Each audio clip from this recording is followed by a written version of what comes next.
कि परिस्थितियाँ हमारी स्वस्थिति के सामने कुछ भी नहीं, कैसी भी परिस्थिति हो तो हमारी स्वस्थिति हमारी प्रगति का आधार है।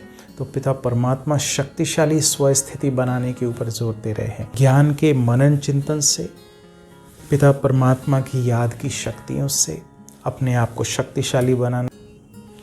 ओम शांति। आज मैं आप सभी का स्वागत करता हूँ इस श्रृंखला के इस कड़ी में। पिछले हम कई हफ्तों से पिता परमात्मा की दी हुई शिक्षाओं को, उनके द्वारा दी गई श्रीमत को हम अलग अलग रूप से विचार करते आ रहे हैं। तो आज एक विशेष विषय पर हम चर्चा करने वाले हैं। जैसा कि हम समाज में देख रहे हैं, आज के समय पर ऐसी स्थिति है, चारों ओर हाहाकार है। ये महामारी की वजह से दुनिया अति परेशानी में है। ऐसे में हम कहीं ना कहीं परिस्थितियों को दोषी ठहराकर या उनको जिम्मेवार ठहराकर हम अपनी स्वस्थिति को जस्टिफाई करना चाहते हैं। परंतु पिता परमात्मा बता रहे हैं, बच्चे, परिस्थिति या ना बाहर से आई हुई स्थिति, परिस्थिति और प्रगति जो है हमारी, ये प्रगति हमारे अंदर का विषय है। ये अंदर की आगे बढ़ने की बात है। तो परिस्थिति बाहर से आ रही है और प्रगति हम अंदर से कर रहे हैं। उस परिस्थिति को हम किस तरीके से परसीव कर रहे हैं, ये निर्धारण करेगा मेरी प्रगति को। जैसे मान लीजिए स्टूडेंट, तो स्टूडेंट के लिए एग्जामिनेशन उसको आगे बढ़ाने के लिए आता है, ना कि उसको पीछे ले जाने के लिए।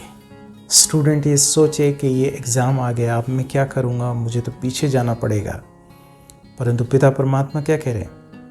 पिता परमात्मा बता रहे हैं, बच्चे, परिस्थितियाँ, एग्ज़ाम्स या बातें आपके लिए आगे बढ़ाने के लिए तोहफा है, ना कि ये आपको पीछे ले जाने वाले हैं।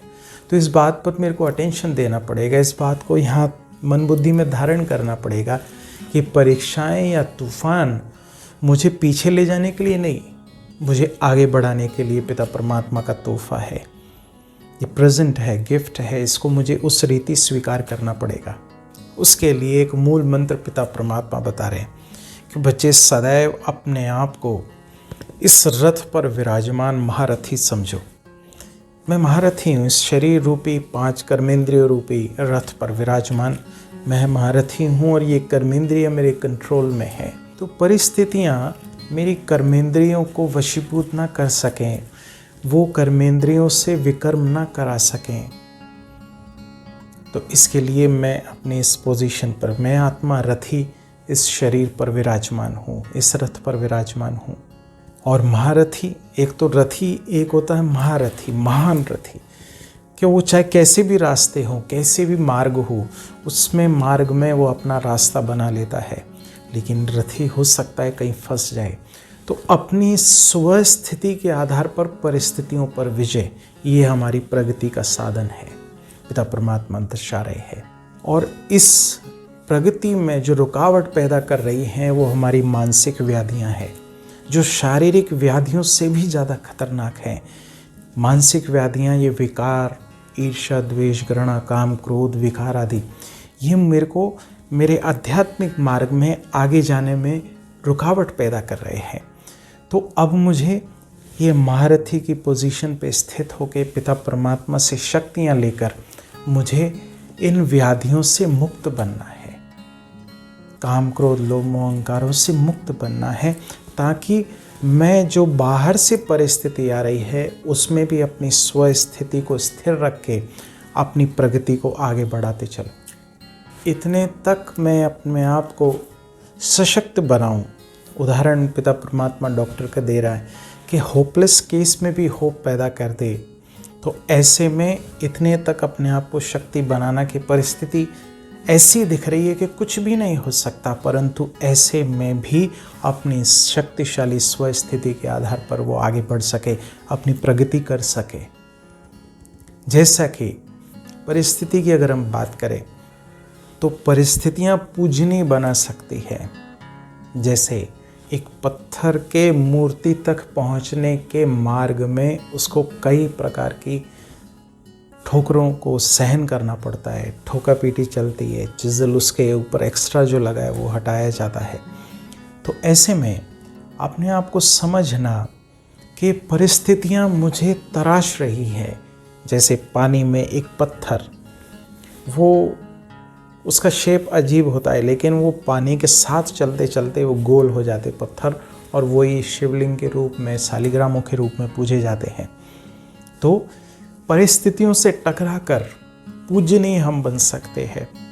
मान लीजिए अगर वो पत्थर टूट जाए तो पूजनीय नहीं बन सकेगा, चाहे वो मूर्ति बन रही है, चाहे वो पत्थर गोल हो रहा है, दोनों ही स्थितियों में।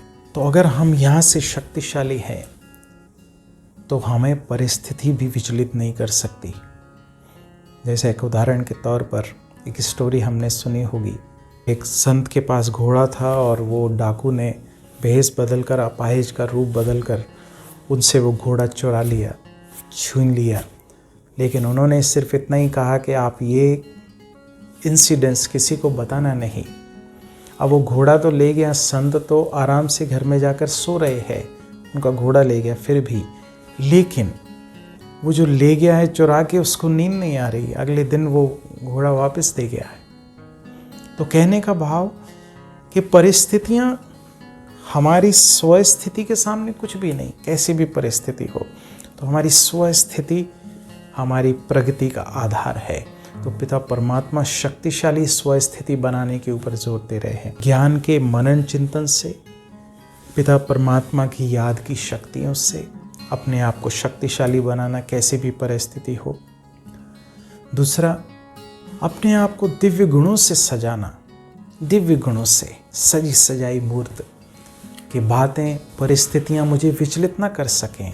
मैं किसी भी परिस्थिति में अपने आप को एडजस्ट करके अपने प्रगति का मार्ग प्रशस्त कर सकूं। और परिस्थितियां कई बार हमारे दूसरों के स्वभाव संस्कार के रूप में भी आती हैं, और वहाँ हम ये सोचते हैं कि सामने वाला बदले तो मैं बदलूं। कई बार ऐसा भी स्थिति आती है, खासकर घरों में ऐसा होता है, ये बदले, ये करे तो मैं करूं, अन्यथा नहीं। लेकिन पिता परमात्मा क्या कह रहे हैं? मुझे ये बदलने की भावना हमें अपने ऊपर लागू करनी पड़ेगी। स्व परिवर्तन से विश्व परिवर्तन। सामने वाला परिवर्तन हो तब मैं हूं, नहीं, मुझे परिवर्तन होना है। कोई होवे चाहे ना होवे, कोई आगे बढ़े या ना बढ़े, मुझे बढ़ना है। अगर सामने वाला परिवर्तन हो जाएगा तो नंबर 1 उसके आ जाएंगे, वो आगे चला जाएगा, लेकिन मुझे बदलना है और मुझे अपने आप को शक्तिशाली बनाना है। यही हमारी प्रगति का आधार है, जो पिता परमात्मा समय प्रति समय इशारा दे रहे हैं। तो आप सभी को ये हार्दिक ईश्वरीय निमंत्रण है कि आप आएँ और समझें किस प्रकार से पिता परमात्मा इस श्रेष्ठ श्रीमत हमको दे रहे हैं।